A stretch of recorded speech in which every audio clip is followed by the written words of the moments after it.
The top 5 most common ESPs in use today are Salesforce Marketing Cloud at 27%, Mailchimp 19%, HubSpot 13%, Constant Contact 9%, and Marketo also 9%. These numbers are pretty close, with Salesforce, of course, out in the lead, but Mailchimp through Marketo really aren't that far off from each other.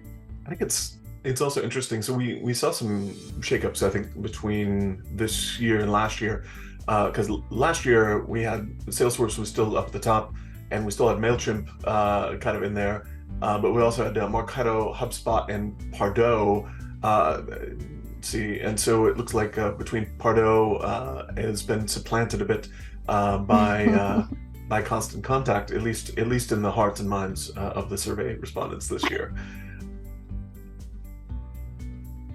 And we saw that the most common responsibilities for email teams include email strategy and planning at 58%, email development at 50%, email operations at 49%, email program management at 48%, and email deliverability at 46%. I really think this is exciting stuff to see that email marketing teams and the marketers really driving more of the strategy and planning across. I mean, this is really the opportunity where I think automation and AI and the coming generative AI are really going to provide the best opportunity to kind of free up marketers and email marketers to focus on strategy, to focus on kind of the overall planning that they want to execute with their marketing programs by automating and alleviating some of the current kind of more mundane tasks through the automation.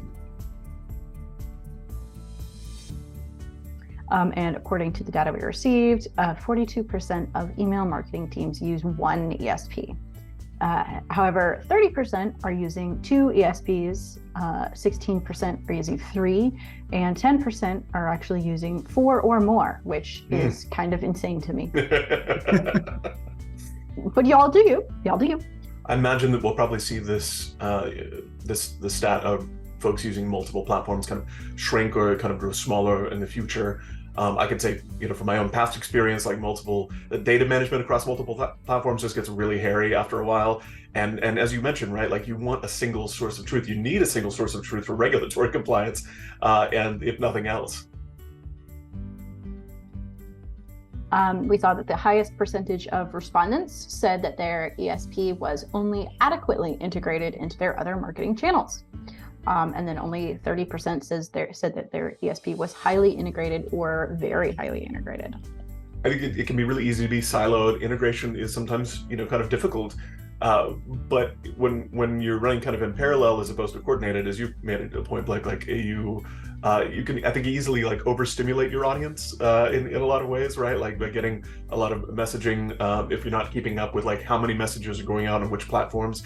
And also there's always like the kind of the risk of sending out messaging that isn't aligned with each other, right? Like that's messages that aren't done in that way. So it's taking the time to work on integration, like in particular, and investing the effort to make sure that those efforts are coordinated feels like a very good use of any of our time, honestly.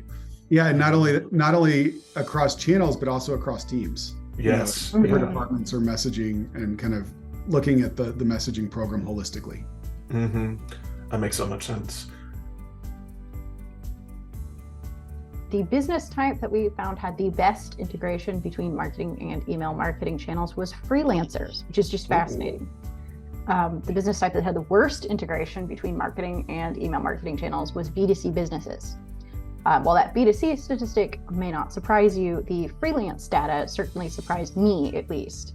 I mean, the B2C kind of really does obviously make sense because a lot of them have just legacy systems. So they're dealing with a lot, they were the vanguards of email and really kind of the first ones to take advantage of email marketing. And I think so they have a lot of legacy systems. I think probably conversely, it would be interesting to see that freelancers probably are dealing with newer technology, newer platforms, and are kind of less wed to traditionally like point of sale systems or kind of legacy inventory systems and things of that nature. We asked how many new features your ESP had come out with recently. And it seems like the answer is not a lot for many people. That 29% there that's not sure how many features like their ESPs introduced in the last year is telling in some ways, right? Because it means that challenge of education and enablement and then hopefully adoption is a very real one. And so 1 to 5 might be very reasonable if those are meeting actual customer needs and are kind of well thought through, kind of features. It seems like there's maybe less of a numerical goal here that's like a thing to aim for, and more thinking about kind of the principles behind that are driving the new features, and about kind of the plan for how you roll them out, right? Like, seems like a thing. I think thinking about personalization on a spectrum, like I can personalize information with first name or data, previous purchases, information, financial information from that account, and really kind of leveraging that data. Then thinking about things in the dynamic content space is really the idea that I can personalize with dynamic content, but doing that in a smart way that I can test, where I can personalize 2 or 3 different things for the audiences, leveraging templates and being able to do that. And really finding out where is the kind of that peak of effort and return on investment. And really your testing will tell you that as you kind of go through your programs, to say, if I add in 2 or 3 audiences or 2 or 3 elements in addition to what I'm doing to personalize to each account or each subscriber, really seeing that kind of perfect, or the best optimized for the effort that I'm putting into that personalization with the response that I'm getting from my campaigns, and really kind of testing to dynamic content and other things to really find that sweet spot.